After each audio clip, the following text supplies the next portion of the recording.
Welcome to the WineDown, an afternoon podcast where two techie blokes sit down over a bowl of wine and chat about what's happening in the world of tech. Enjoy while Scott and Nick open up about their week in technology.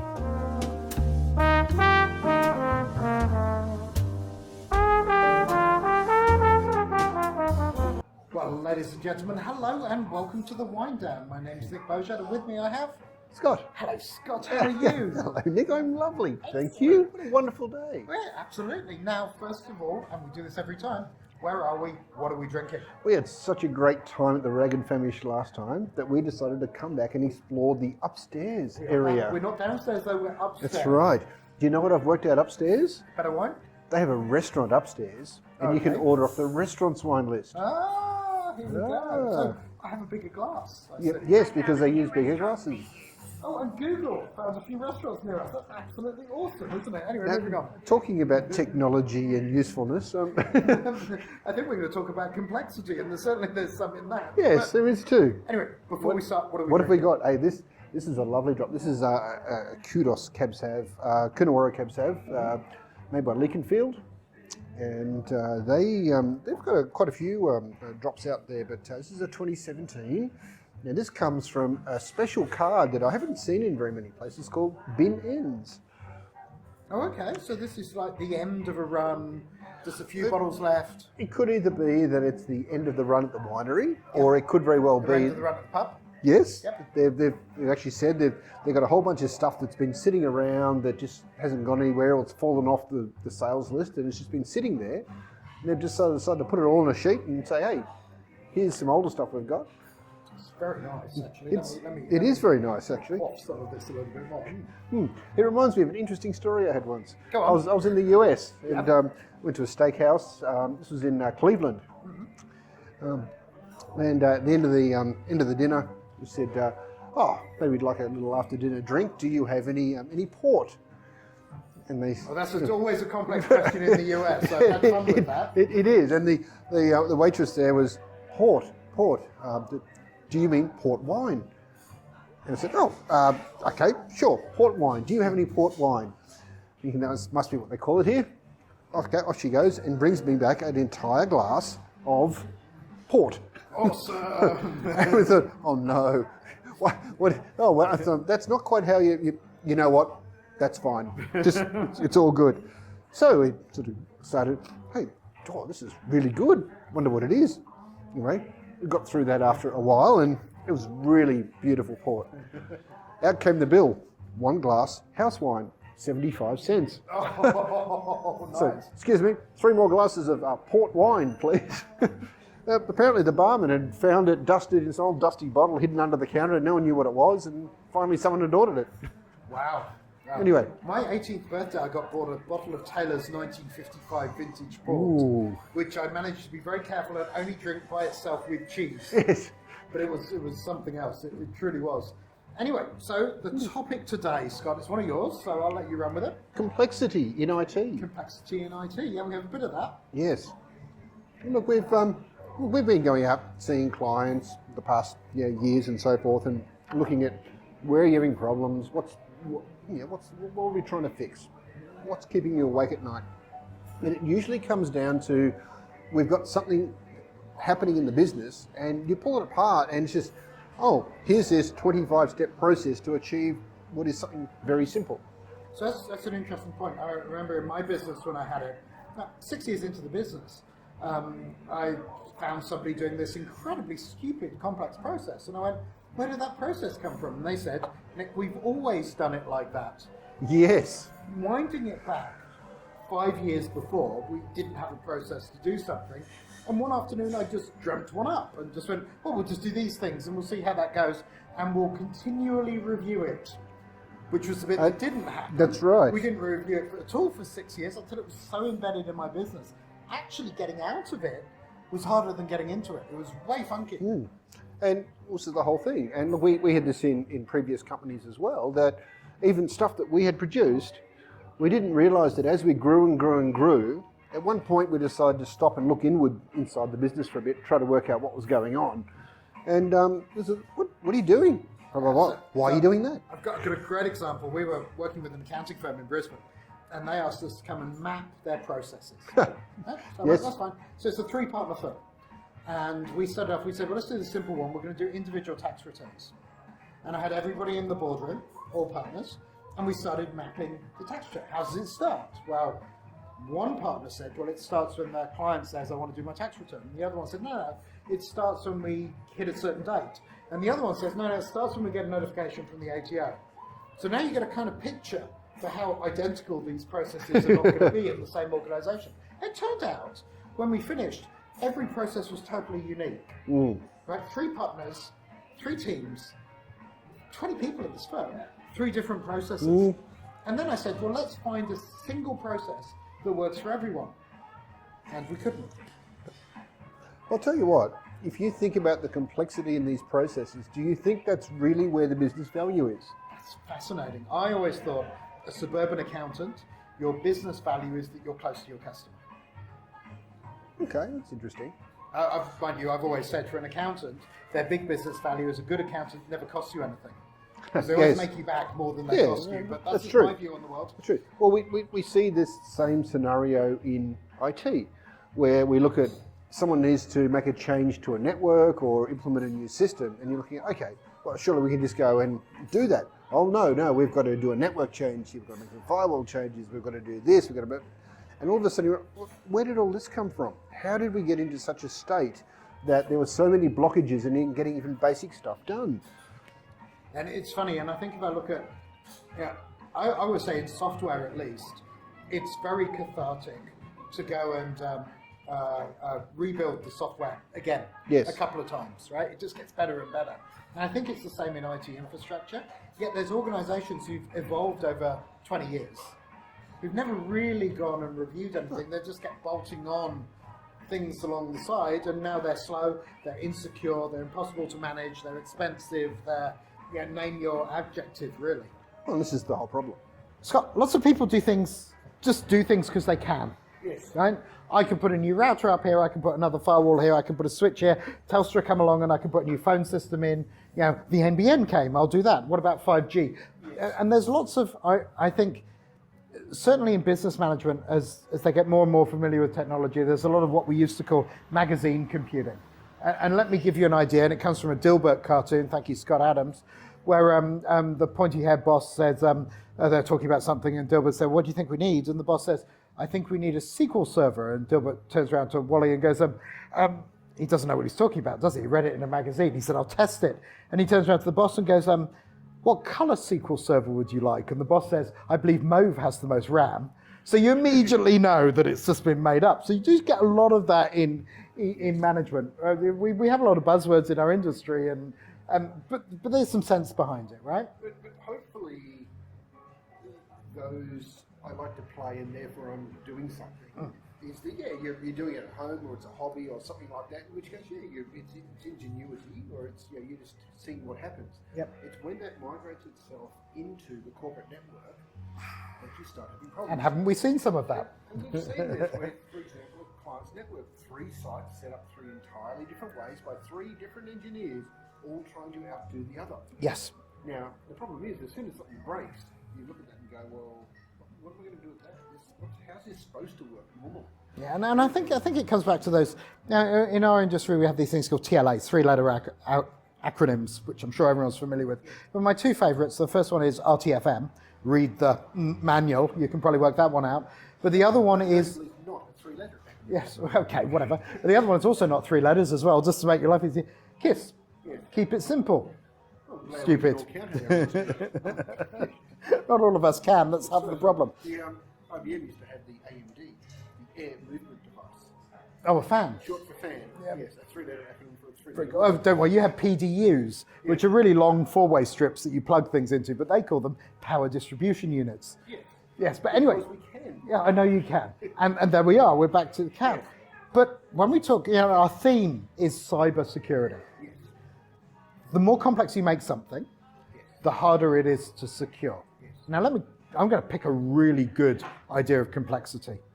10 years ago, in small and medium business, everyone was rolling out this thing called Small Business Server. Yes, it's really impressive. So small business server was basically how many Microsoft Server products can I kick into a single server? And if I remember rightly, they had Active Directory, Exchange, SQL Server, maybe 3 of those, SharePoint, some other SBS specific stuff, some weird routing things. Yeah, so it's all this stuff stuffed into a single box. Very, very difficult to secure. The cloud's very different though, isn't it? Because you've actually, somebody else is dealing with that complexity, and you've just got one connection and one thing to worry about, right? You know what? Here's the thing, and when you look at all those services are now available in Azure, and I reckon there's someone in Microsoft going, what? You reckon we've got to support all these? Well, there's no way we would do it that way. Yeah, well, actually, I've got some history on that. So I used to work at Microsoft, Yes. and the very first project Microsoft did that kind of morphed into what cloud is now is back in 2000, all the enterprise customers were saying, Microsoft software is not enterprise ready. It's not stable, it keeps going down, it's blah, blah, blah. And so in the product teams went, we don't believe you. So we'll go and run someone's IT. And the company they chose was Energizer. I don't know if you know Energizer. Yeah, Energizer Bunny. Yeah, Microsoft decided to run Energizer's IT environment. And so they came up to Energizer and they went, we'll run your IT environment. The amount of learnings they got, actually what led us to Office 365 now. Because yes, they did run it better, but they also learned a whole bunch of things about how you could run it better and better and better. Office 365, run on batteries. But remember, they also threw far more money than Energizer Yes. would Oh, have look, absolutely. put it in to get it right, because they were then getting it right for hundreds and thousands of customers. That's the whole idea, yes. Okay. So simple's important. Yes. Simple makes you more secure. Yes. In the TribeTech business, which is the managed services business, what do? Do you make it complex or do you make it simple? Well, this is the whole thing. We only make it as complex as it needs to be. In fact, we are often pulling out complexity because it no longer serves a purpose. And if we are responsible for managing a customer's environment and producing an outcome, and we're charging a fixed fee for that, ideally, I want no problems to occur. And this is the concept of lazy IT.